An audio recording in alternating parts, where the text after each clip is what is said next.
आपने इसलिए बुलाया कि कल आप कुछ दिन पहले आपने देखा रामबन में बहुत बड़ा हादसा हुआ, जिसमें कई जाने गई, अभी कई लोग जो है लापता है, हमें मालूम नहीं है। बहुत सारे गाड़ियाँ दब गई हैं, मलबे के नीचे हैं, होटल मलबे के नीचे है, और इस वक्त सड़क बंद है, जिसकी वजह से वहाँ बहुत सारे जो पैसेंजर है, बच्चे हैं, औरतें हैं, बूढ़े हैं, बहुत ही मुश्किल हालात में हैं।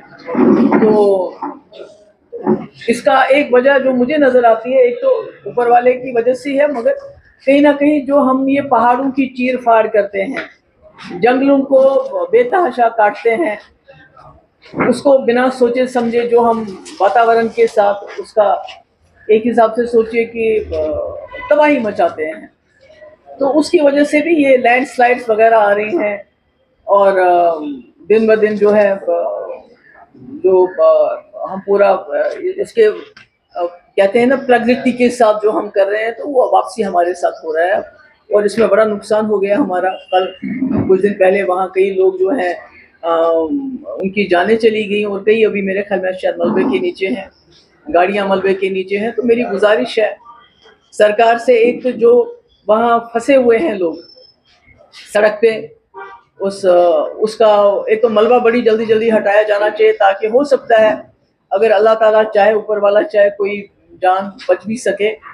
और दूसरा जो वहाँ बच्चे हैं, औरतें हैं, बुजुर्ग हैं या जवान भी हैं, तो उनके तब तक बचाव का, खाने पीने का जो है अरेंजमेंट किया जाए। और मैंने अपने हमारे पार्टी के जो जनरल सेक्रेटरी हैं, जो उसी एरिया के हैं, इम्तियाज शान, उसको भी मैंने बताया कि अपनी टीम लेके जाए, क्योंकि अभी तो वहाँ रोड बंद था उस गांव की तरफ।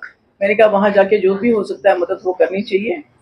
तो दूसरा, जैसे अभी कुछ दिन पहले यहाँ जम्मू में भी तूफान आया था, ज़ालाबारी हुई, यहाँ भी मेरे ख्याल में जो हमारे जो बासमती है, जो हमारे आम के पेड़ वगैरह है, उस पर बड़ा बहुत नुकसान हुआ।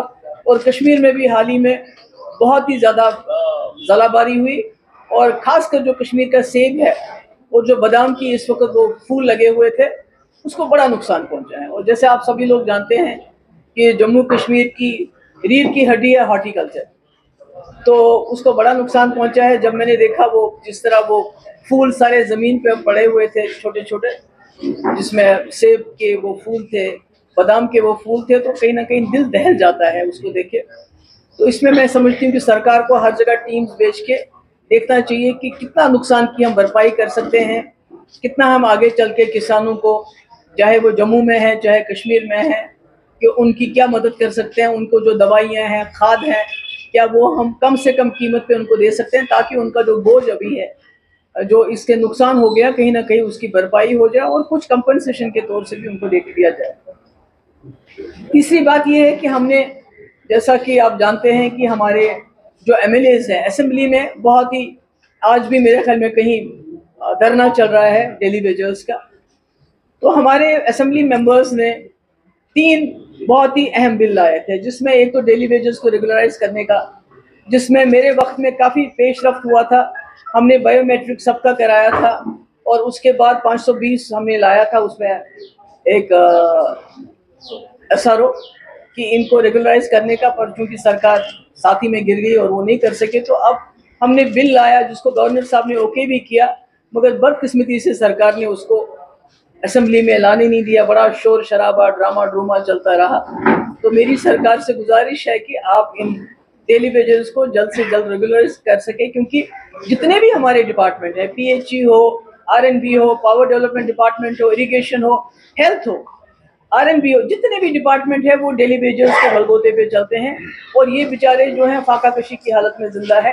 अब 20-20, 25-25 साल से ये काम करें, उनके हालात बहुत ख़राब हो रहे हैं, तो इनको जल्द से जल्द रेगुलराइज किया जाए। दूसरा, हमने बिल लाया था कि आपको पता है पूरे मुल्क में इस वक्त बुलडोजर का बड़ा फैशन चला हुआ है, और यहाँ भी वो शुरुआत हो गई थी, मगर किसी वजह से थोड़ा बहुत रुक गए। जब हम भी दिल्ली गए, पार्लियामेंट के सामने धरना वरना दिया, मगर अब फिर कहीं ना कहीं लोगों को नोटिस दिए जा रहे हैं। मैंने सुना बटंडी में भी और कश्मीर में भी। तो हमारी एक बिल आई थी हमने कि जो जहाँ रहता है सरकारी ज़मीन पे, खासकर गरीब लोग हैं, गरीबों के स्कूल हैं, तो उसको रेगुलराइज किया जाना चाहिए। इस बिल को भी लेफ्टिनेंट गवर्नर साहब ने ओके किया था, पर इस बिल को भी डिस्कशन में नहीं लाया गया। इसके अलावा हमने बहुत अहम रेजोल्यूशन लाए थे एक तो ये हमने लाया था कि इलीगल माइनिंग, एक तो इलीगल माइनिंग के लिए हमने ये कहा था कि जो माइनिंग है उसको रेगुलराइज किया जाए। मगर मैंने सुना है कि अभी जिन्होंने ऑक्शन पे माइनिंग के कॉन्ट्रैक्ट्स लिए थे, जिन्होंने तमाम जो उसमें जो भी रिक्वायरमेंट्स थी पूरी करने के बावजूद उनको क्लियरेंस नहीं मिल गई है, उनको बंद किया गया है। और जो माफिया है माइनिंग का उसको चलाया जा रहा है, क्योंकि उससे हफ्ता लिया जा रहा है।